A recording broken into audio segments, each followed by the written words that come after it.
Bismillahirrahmanirrahim. Assalamualaikum warahmatullahi wabarakatuh.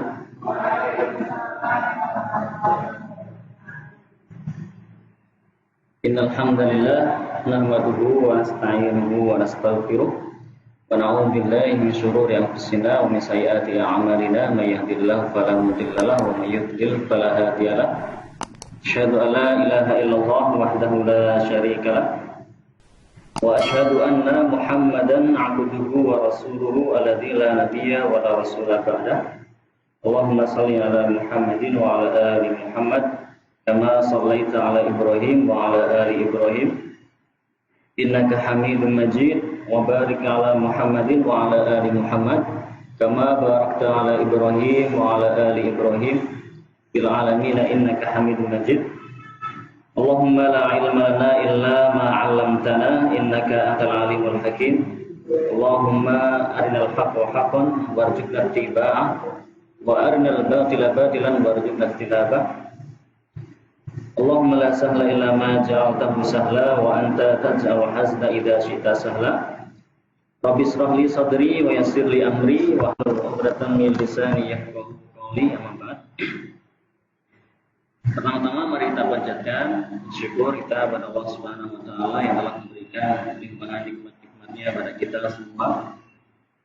Wabil khusus nikmat yang paling utama yaitu nikmat iman dan Islam yang telah Allah anugerahkan kepada kita, yang telah Allah tanamkan dalam hati kita.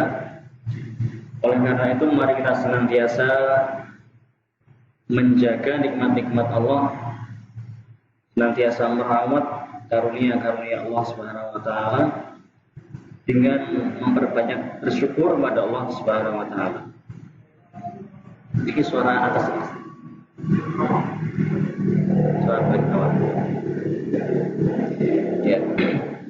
Jangan lupa juga salawat dan salam mari kita senantiasa panjatkan, kita perbanyak membaca salawat bagi Rasulullah Muhammad SAW yang telah dengan penuh kesabaran, dengan penuh perjuangan mengantarkan atau menyampaikan risalah Islam, risalah Allah Subhanahu wa taala hingga sampai pada kita umat yang berada jauh dari Rasulullah SAW. Bayangkan Ibu, Bapak, Indonesia itu letaknya ribuan kilometer dari Jazirah Arab, negeri di mana di situ diturunkan agama Islam, diturunkan Al-Quran, diutus Nabi akhir zaman, kurang lebih 12.000 km ini, 12.000 km. Ya, jadi jarak yang cukup jauh. Dengan izin Allah, Islam sampai kepada kita, kita yang tadinya tidak mengenal Islam, tidak mengenal iman. Dengan izin Allah, dengan karunia Allah, kita dikenalkan dengan Islam, kita dikenalkan dengan Al-Quran, sehingga kita insya Allah termasuk hamba-hamba Allah yang dipilih dari sekian miliar manusia di muka bumi ini. Ini suatu kenikmatan yang seringkali dilupakan oleh kebanyakan kita. Nikmatan Islam, nikmatan iman, sehingga ketika kita lupa akan nikmat ini, yang terjadi adalah namanya lupa. Kalau sudah lupa, segalanya sudah akan kacau begitu. Kacaunya gimana? Kalau kacaunya itu lupa tentang iman, lupa tentang Islam. Ya pada akhirnya kita cenderung akan mengikuti hawa nafsu. Kita cenderung akan mengikuti keinginan syahwat yang tidak jelas arah dan tujuannya. Maka dari itu, dengan senantiasa mengingat Allah, senantiasa mengingat Rasulullah, gak usah ingat yang macam-macam lah, gak usah ingat yang neko-neko. Gak usah terlalu sibuk memikirkan gimana nanti bisa masuk surga begitu, gimana nanti bisa selamat di neraka, gimana nanti surga itu seperti apa, kenikmatannya seperti apa. Nggak usah jauh-jauh banget. Cukup kita memperbanyak ingat Allah, ya. Memperbanyak ingat Rasulullah SAW yang mungkin ya, kita barangkali karena kurangnya ilmu kita, bayangan kita tentang surga neraka, tentang Rasulullah Muhammad SAW itu seringkali tidak jelas. Bagaimana kita membayangkan, bagaimana atau mengingat Allah Subhanahu Wa Taala itu, bagaimana atau kita itu bisa setiap hari ingat Rasulullah SAW. Gimana caranya? Bagaimana agar kita setiap saat itu bisa selalu berhubungan dengan Allah Subhanahu Wa Taala. Tidak dilupakan dengan hal-hal ya, tidak dilupakan dengan hal-hal baik duniawi, sehingga hati kita senantiasa hidup dengan mengingat Allah. Jadi yang pertama itu adalah kita senantiasa setiap hari itu ketika kita mulai bangun tidur, biasakan untuk berdoa. Begitu bangun tidur, biasanya kalau kebanyakan kita mungkin lupa berdoa, masuk kamar mandi juga sudah nggak ingat lagi baca apa, karena sudah ngampet, masuk kamar mandi ya gedeng gitu aja. Selesai keluar ya sudah. Nah, ini harus dimulai dari sesuatu yang kelihatannya sepele. Berdoa dalam setiap aktivitas. Jangan bangun tidur baca doa jangan ingat Allah. Alhamdulillahilladzi ahyana ba'dama matana ilaihi nusyur. Udah hafal semua, berarti insya Allah setiap bangun tidur pasti berdoa begitu. Niki ya seringkali lupa. Nah, kalau kita lupa, nah itu biasanya ini yang membuat lupa itu biasanya setan. Loh, kok bisa? Ya begitu. Begitu bangun tidur lupa, berarti sebelum tidur juga lupa. Sehingga hampir kebanyakan kita itu 24 jam itu dijajah oleh setan nih. Dijajah oleh setan dari depan, dari belakang, kanan, kiri, depan, atas, bawah. Sehingga memang tipu daya setan itu tujuannya untuk menjauhkan manusia dari Allah Subhanahu Wa Taala, menjauhkan manusia dari jalan Allah dengan segala cara. Yang pertama dijauhkan dengan dosa besar yang paling besar, dosa syirik. Sehingga dengan kesyirikan itu otomatis orang akan menjadi pengikut setan, menjadi teman setan nanti di neraka selama-lamanya. Tapi kalau sudah beriman, artinya sudah dia yakin kepada Allah, digoda dengan dosa-dosa besar. Dosa besar yang kedua setelah syirik apa? Dengan kebid'ahan. Jadi mengadakan hal-hal yang baru dalam agama Allah. Banyak contohnya, gitu. Tapi tidak usah kita bahas di sini. Mengadakan hal-hal baru yang tidak pernah dicontohkan oleh Rasulullah SAW, tapi diyakini sebagai satu amalan yang baik, ya, yang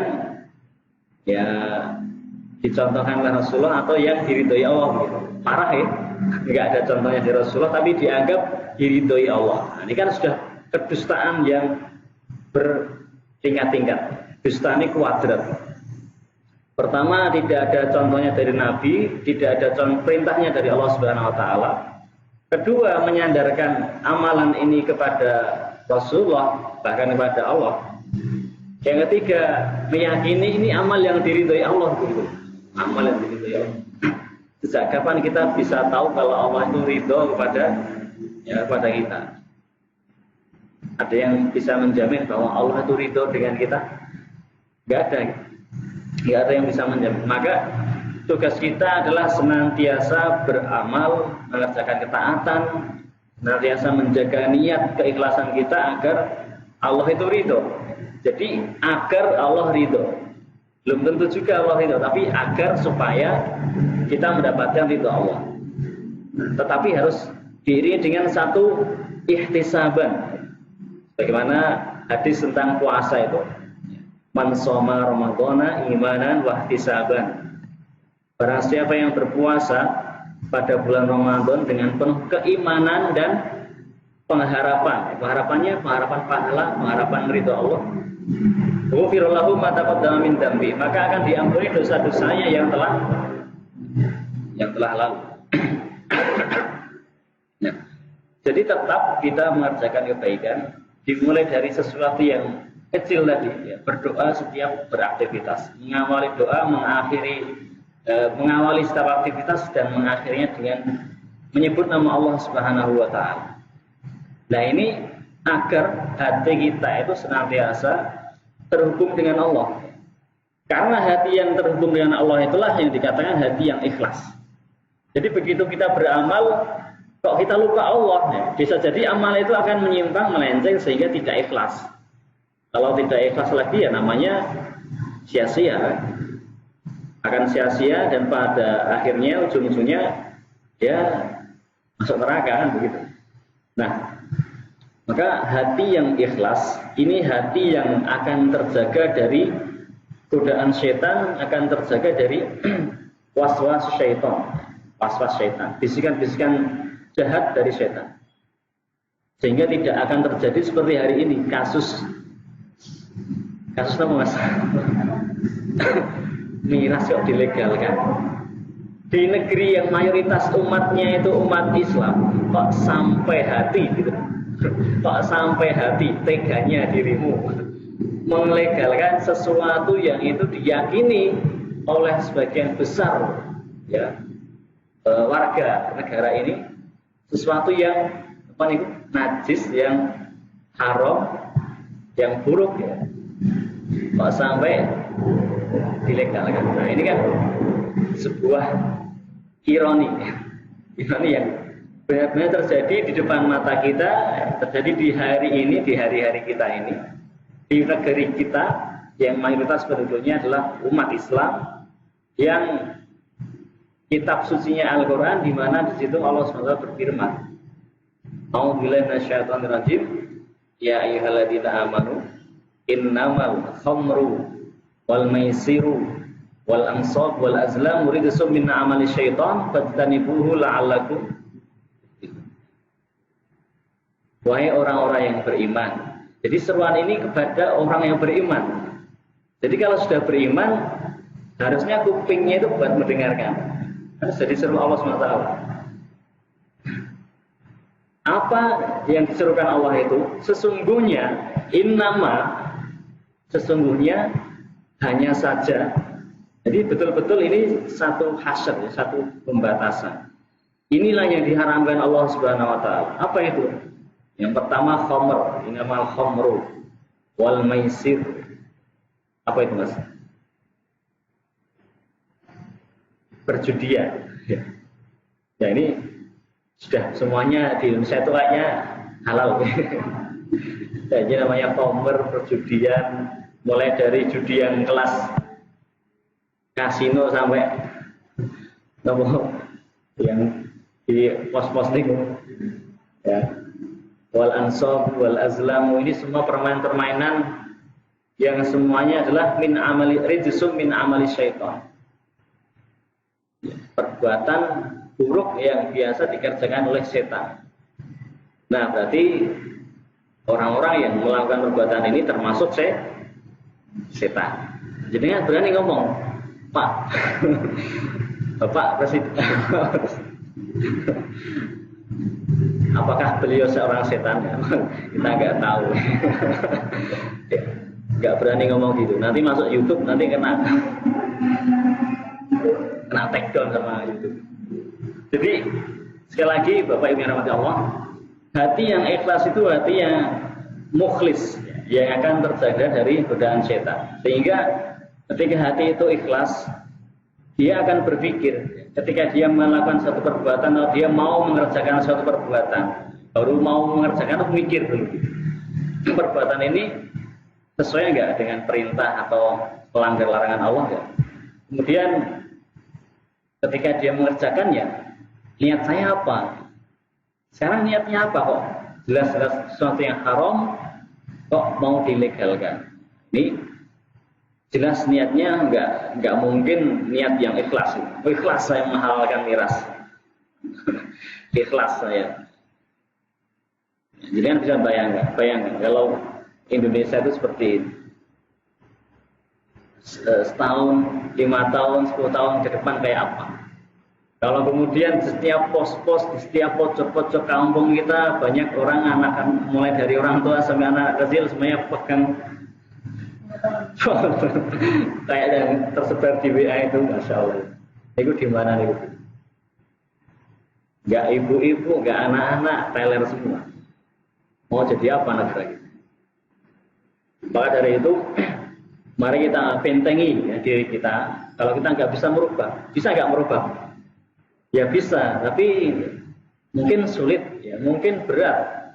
Karena yang di atas itu penguasa, pemerintah yang bisa ya, membuat Indonesia ini mau warna apa. Nah kita hanya rakyat biasa, yang kita bisa lakukan adalah menolak, membuat satu penolakan, kemudian kita membentengi diri kita, keluarga kita dari hal-hal yang dilarang oleh agama Allah Subhanahu wa Ta'ala. Nah, itulah tipu daya setan dalam menyesatkan manusia.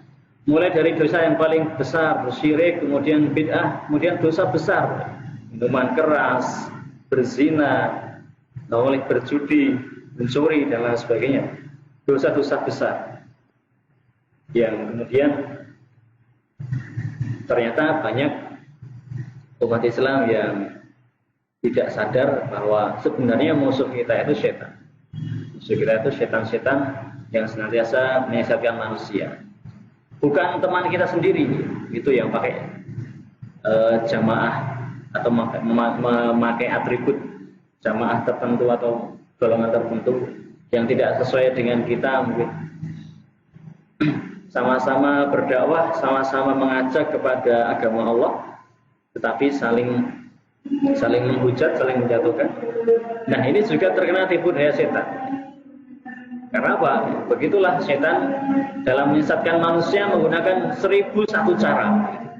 Menggunakan 1001 cara, bahkan 1.000.000 cara. Dilakukan 24 jam untuk menyesatkan manusia dari Allah, di jalan Allah Subhanahu wa Ta'ala. Maka selagi dimulai dari sesuatu amalan yang ringan, berdoa. Maka diingat-ingat, kalau lupa tulis saja di depan pintu. Doa masuk kamar mandi, doa masuk rumah, doa naik kendaraan, doa mau makan. Sambil membiasakan anak-anak kita juga untuk berdoa. Karena doa itu ibarat benteng atau penjagaan di mana orang yang berdoa itu akan dijaga oleh Allah Subhanahu wa Ta'ala. Dijaga oleh kekuatan yang enggak nampak gitu. Dijaga oleh kekuatan Allah Subhanahu wa Ta'ala sehingga setan tidak bisa menggoda. Tapi seringkali ya, amalan yang ringan, ya, berdoa kan ringan gitu. Ambil mas ngapal kira hafal, enggak usah hafal. Bawa buku-buku doa-doa itu dibaca, dibuka. Kalau setiap hari baca, lama-lama juga hafal. Misalkan ya, jenengan nggak hafal doa mau masuk masjid. Usul sama takmirnya, Pak takmir tolong dipasang doa masuk masjid. Tiap hari masuk masjid, lihat doa itu baca. Jangan cuma dilihat saja, dibaca. Ya. Jadi sambil dibaca. Keluar masjid dibaca. Masuk rumah dibaca doanya. Nah, kalau seperti itu, setan bingung dari jalan mana dia akan menyesatkan lisan kita. Nah, jamaah yang dirahmati Allah Subhanahu wa Ta'ala, begitu sedikit bahasan tentang tipu daya setan. dalam menyehatkan manusia. Mudah-mudahan kita senantiasa dijaga Allah Subhanahu wa taala dari godaan atau bisikan-bisikan setan yang semuanya menyeru kepada kegelapan, menyeru kepada kesesatan, dan tidak ada yang bisa melawannya, tidak ada yang bisa menahan semua itu kecuali atas izin Allah Subhanahu wa taala. Maka marilah kita memperbanyak memohon kepada Allah, baik dengan doa maupun dengan membaca Al-Quran. Karena membaca Quran itu adalah satu zikir yang paling utama. Dengan membaca Al-Quran itu sudah seperti orang berdoa, bahkan lebih dari berdoa. Barang siapa yang sibuk berzikir padaku, pada Allah. Nah, zikir membaca Quran ini adalah satu bentuk zikir yang paling utama, apalagi ketika dibaca ke dalam sholat. Ini zikir yang sudah nggak bisa menandingi lagi. Orang berzikir, membaca Al-Quran, membacanya di dalam sholat. Nah ini, subhanallah, ini keutamaan amalan yang paling utama dalam hal ini zikrullah, yang mengingat Allah sambil sholat, sambil baca Quran. Nah, jadi ketika seseorang sibuk membaca Al-Quran sehingga lupa berdoa, lupa meminta, entah meminta dunia, meminta keperluannya atau sebagainya, maka Allah akan memberikan kepada orang itu yang sibuk berzikir itu sesuatu yang lebih baik yang diminta oleh orang-orang yang berdoa. Jadi kalau misalkan jenengan punya teman, dia suka berdoa, setiap hari ketemu dia suka berdoa, ya, minta sama Allah SWT. Berdoa untuk kebaikan dirinya, keluarganya, pekerjaannya, kemudian tempat kerjanya dan lain sebagainya. Sedangkan jenengan sibuk baca Quran sampai lupa berdoa karena sudah sangat menikmati dengan amalannya baca Quran. Dia suka baca Quran sehingga sampai lupa meminta kepada Allah, lupa berdoa, lupain. Nah, maka Allah akan berikan kepada orang itu sesuatu yang lebih baik yang diminta oleh mereka yang suka berdoa kepada Allah Subhanahu wa taala. Maka ya mari selain kita berdoa setiap hari dalam aktivitas biasakan juga untuk membaca Al-Quran. Sedikit yang penting istiqomah gitu. Sedikit yang penting istiqomah. Kalau jenengan rutin setiap pagi, ya setiap pagi. Kalau pagi ada kegiatan, diganti di sore hari atau di malam hari. Intinya, kalau sudah istiqomah, sudah komitmen, jangan pernah kita meninggalkan. Jangan pernah kita meninggalkan. Kalau ketinggalan, ya diganti, dikodok. Gitu. Nah, insya Allah begitu. Insya Allah kita akan selamat dari yang namanya waswas syaitan. Dulu saya kita bahas ya, tentang surat An-Nas, surat Al-Fatihah. Masih ingat bukan? Jadi ini akhir zaman ya, ini akhir zaman. Tanda-tandanya sudah sangat nampak sekali. Homer dihalalkan, emas ya seperti itu dan sebagainya. Ini tugas kita untuk menjaga diri kita sendiri dan keluarga kita dari fitnah-fitnah akhir zaman ini. Maka dari itu, marilah kita membiasakan untuk membaca Al-Quran setiap hari. Dan saya ingatkan lagi, karena mungkin pertemuan kita itu sebulan sekali. Ya. Sebulan sekali. Saya seminggu sekali ke sini, tapi jenengan bisa jadi sebulan sekali ketemu saya. Saya ingatkan lagi, setiap hari sekarang harus baca surat Al-Kahfi. Setiap hari jenengan kalau bisa membaca surat apa? Al-Kahfi. Ini pesan saya, mau percaya, mau enggak, ini silahkan. Tapi pesan saya jenengan usahakan setiap hari membaca surat Al-Kahfi, minimal 10 ayat depan atau 10 ayat belakang. Tapi setiap hari, Pak, setiap hari. Ini sudah genting, ya, sudah genting sekali. Oke. Kita lanjutkan pembahasan kita tentang tadabbur Quran. Ya, kemarin kita sampai di surat Al-Baqarah ayat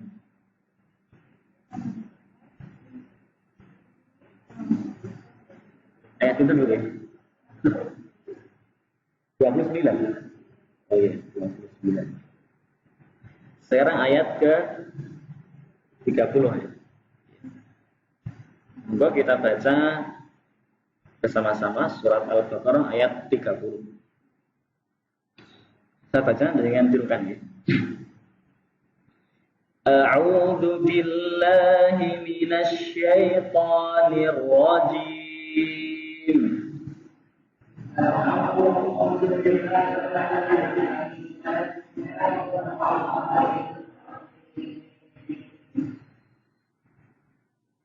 وَإِذْ قَالَ رَبُّكَ لِلْمَلَائِكَةِ إِنِّي جَاعِلٌ فِي الْأَرْضِ خَلِيفَةً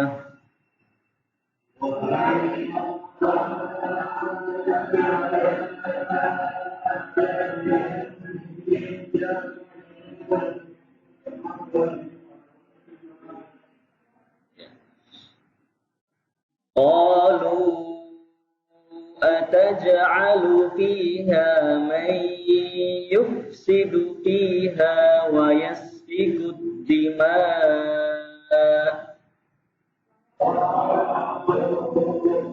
أتجعل فيها من يفسد فيها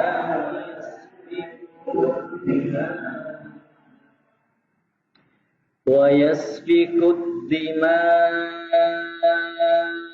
ونحن نسبح بحمدك ونقدس لك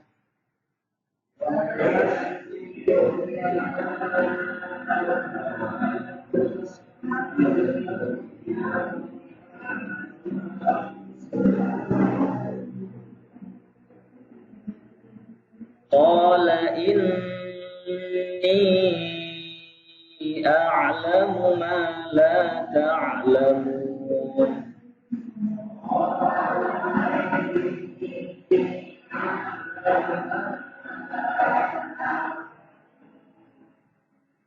وعلم آدم الأسماء كلها ثم عرضهم على الملائكة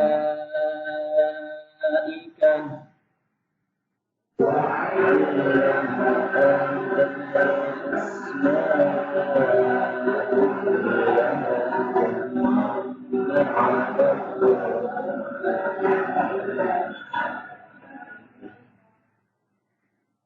فقال أنبئوني بأسماء هؤلاء إن كنتم صادقين أنبئوني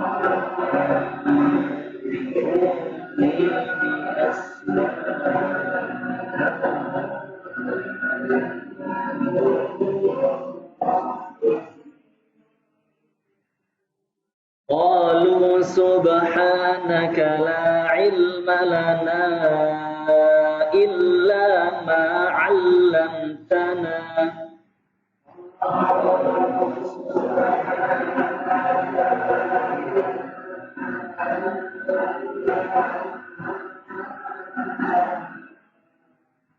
إنك أنت العليم الحكيم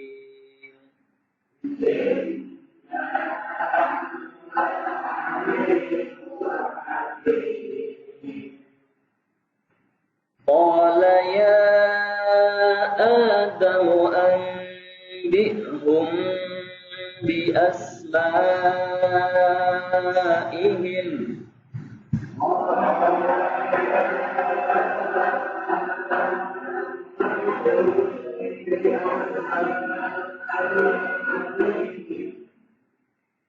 فلما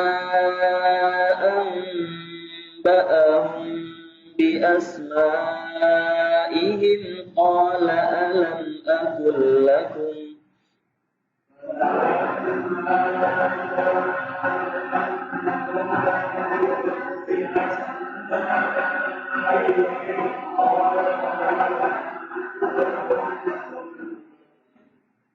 Qala alam aqul lakum inni a'lamu ghaibas samawati wal ardi wa a'lamu ma tubduna wa ma kuntum taktumun.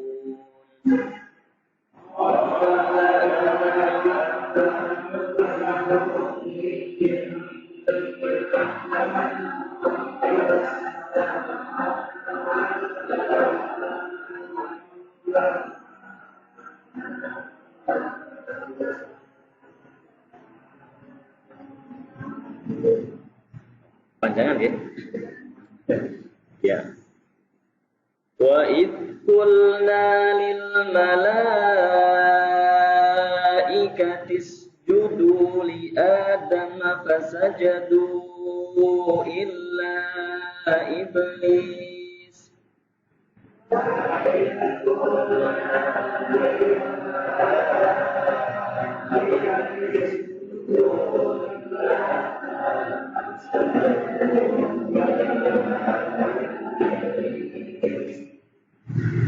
Aba wastakbara wa kana minal kafirin.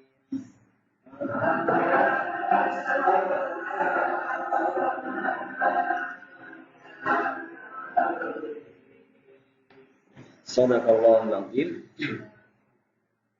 Ya. Jadi ayat 30 sampai 34. Baru saja kita cerita tentang tipu daya setan, makar setan. Nah di sini Allah SWT berfirman tentang penciptaan manusia.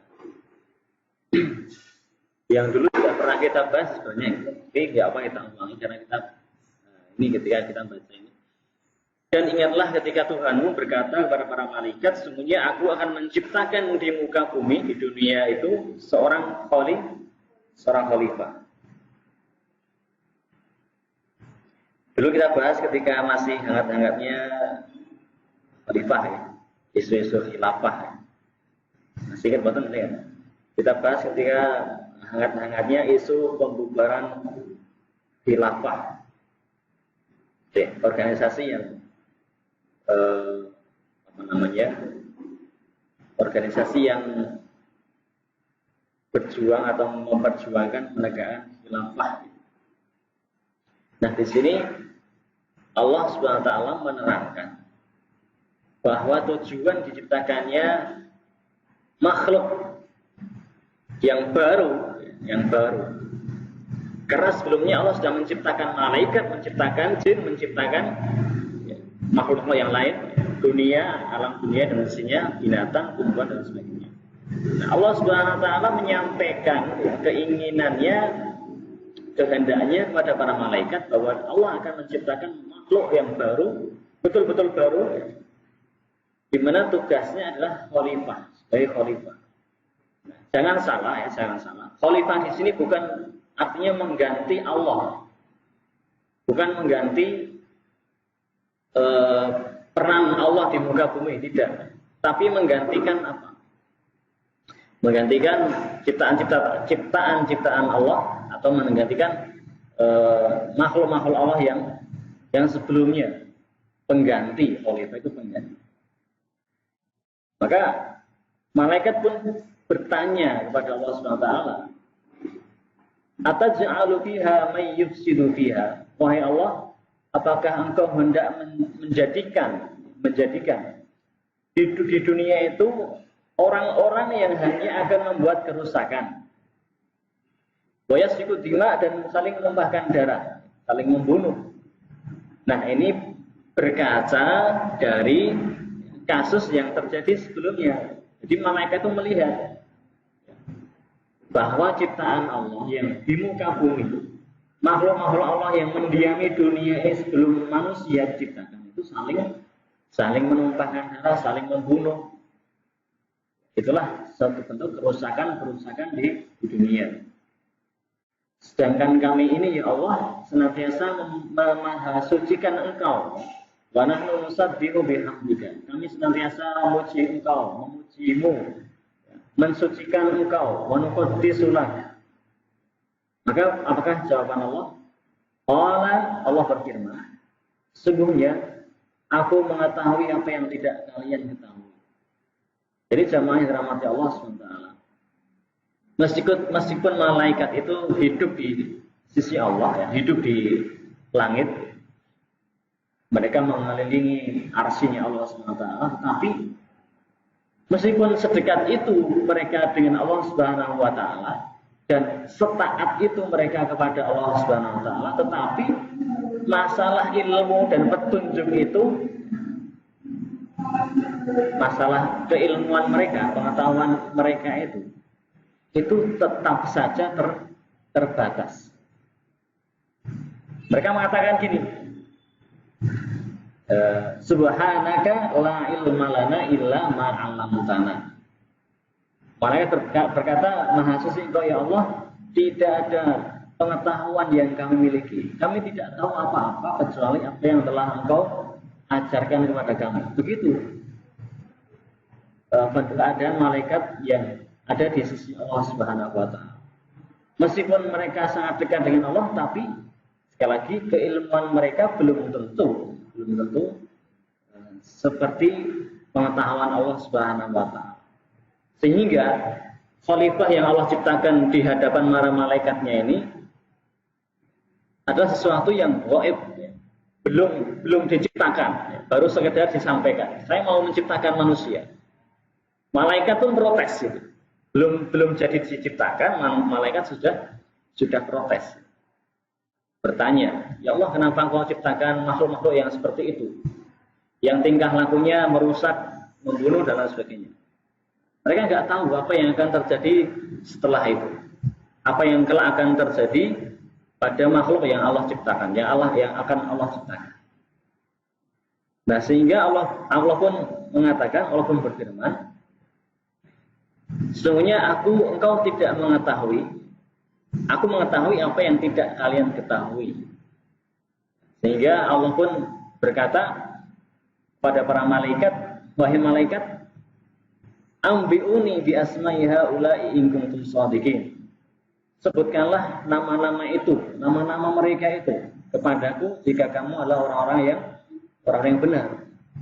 Jadi Bapak Ibu yang rahmati Allah Subhanahu wa taala, hikmah pelajaran yang bisa kita ambil dari kisah malaikat ini, sepintar-pintarnya kita, setinggi-tingginya ilmu kita, itu masih ada orang yang lebih tinggi ilmunya dari kita. Sehingga apa? Jangan kemudian kita buru-buru tergesa-gesa untuk menghukumi seseorang atau tergesa-gesa untuk mengecap, menjustifikasi seseorang sebelum kita betul-betul tahu hakikat atau kenyataan yang sebenarnya. Ini pelajaran pertama, ya, pelajaran pertama dari kisah penciptaan manusia. Jadi manusia itu memang latar belakangnya memang ini, jadi sok tahu gitu. Jadi sok tahu, manusia itu pun punya karakter sok tahu, sok hebat. Tahu sedikit merasa dirinya sudah paling tahu. Baru tahu sedikit merasa yang lain tuh bodoh semua. Mungkin kita pernah mengalami seperti itu. Baru ngaji sebentar sudah menyalahkan orang lain. Baru ngaji beberapa kitab sudah menyalahkan, sudah menganggap yang lainnya itu sesat dan lain sebagainya. Nah, ini pun terjadi hari ini. Maka kalau kita mau tadabbur Quran, insya Allah kita akan mendapatkan atau kita akan dibantu oleh Allah, mendapatkan pertolongan dari Allah SWT, sehingga kita bisa menjaga diri kita masing-masing dari sifat sombong ini. Nah, ini sebenarnya bukan kesombongan malaikat, enggak. Tapi cuman ini karena malaikat itu begitu cintanya kepada Allah itu.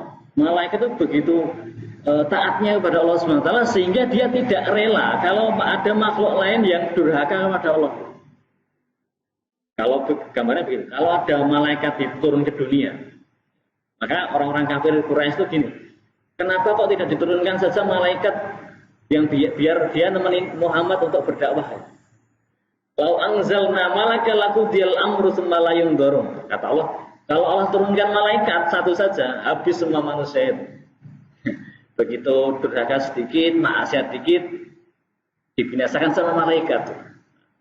Ini karena kecemburuan malaikat jika Allah Subhanahu wa taala itu didurhakai, dimaksiati. Sehingga karena cintanya malaikat itulah muncul pertanyaan, ya Allah, kenapa menciptakan makhluk yang seperti itu? Bukankah tidak cukupkah kami malaikat yang senantiasa memujimu, senantiasa mengagungkan engkau? Itulah malaikat ya. Jadi kalau ada manusia kemudian bisa mencapai tingkatan seperti ini, cintanya kepada Allah seperti ini, kecemburuannya kepada Allah seperti ini, artinya apa? Begitu melihat, oh ini loh syariat Allah, khamr itu haram, kok kamu biarkan saja, nggak cemburu, nggak benci, nggak menolak, nggak apa-apa. Ini di mana kecemburuan kita sebagai orang beriman? Sedangkan malaikat lebih cemburu lagi daripada kita. Jangan tanya bagaimana kecemburuan Allah Subhanahu wa taala ketika syariatnya ini dilanggar. Maka kita berhati-hati lagi. Ini syariat Allah sudah dilanggar terang-terangan. Bukan saya memohon keburukan untuk bangsa kita, tapi saya mengharapkan kasih sayang Allah Subhanahu wa taala agar kita dihindarkan dari bencana musibah yang lebih besar karena dosa yang terang-terangan. Kalau yang menghalalkan ini orang-orang kafir, ini sudah nggak heran, Pak. Tapi kalau yang sudah menghalalkan, melegalkan ini orang Islam sendiri, nah ini yang perlu kita waspadai adalah apa yang akan terjadi kemudian. Kita tidak berharap bencana ataupun musibah, tapi itulah sebuah sunatullah, sebuah ketetapan Allah Subhanahu wa taala yang terjadi, yang berlaku atas umat-umat sebelum kita. Umat-umat sebelum kita itu, Bu, jenengan bisa lihat di Quran. Bagaimana satu dosa bisa membinasakan mereka semuanya. Satu dosa. Kalau mereka berbuat satu dosa saja, katakanlah kisah Nabi Syuaib atau Nabi Lot atau Nabi Saleh. Ya, ini satu dosa saja kan ini, satu dosa saja. Nabi Lot dosanya apa, Mas? Ya, hubungan sejenis, habis semua. Dosanya umat Nabi Syuaib mengurangi timbangan mawon itu, habis semua. Lah, ini umat Islam masih disayangi Allah. Ada yang berbuat seperti itu, masih adem ayem. Tapi jangan merasa tenang, gitu. Karena dosa ini sudah semakin banyak.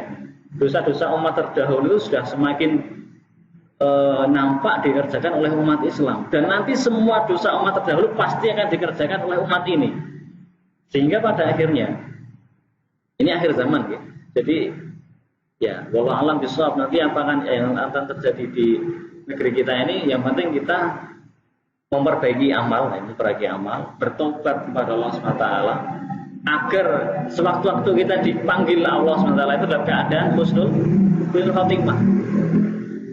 Walaupun kondisinya negara kita seperti ini, biarkan, atau kita nggak bisa merubah. Dalam hati kita menolak, tapi apa daya kita nggak bisa merubah.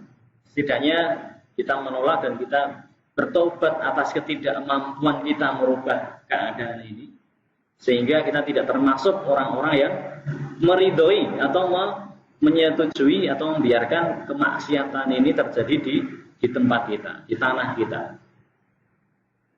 Wallahu ta'ala alam. Mudah-mudahan yang sini bermanfaat.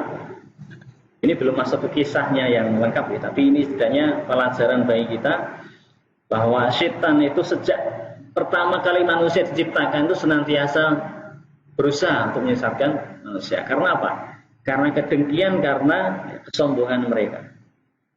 Sehingga marilah kita banyak berdoa, mohon kepada Allah agar dihindarkan dari fitnah syaitan, dan kita dijaga dan diselamatkan Allah hingga kita bisa kembali kepada Allah SWT mendapatkan surga dan keridhaan Allah Subhanahu wa taala. Wallahu a'lam bishawab. Subhanakallahumma rabbana bihamdika asyhadu an la ilaha illa anta astaghfiruka wa atubu ilaik. Bila ada benar datangnya dari Allah Subhanahu wa taala, bila punya kesalahan kekurangan, saya mohon maaf yang sebesar-besarnya. Assalamualaikum warahmatullahi wabarakatuh.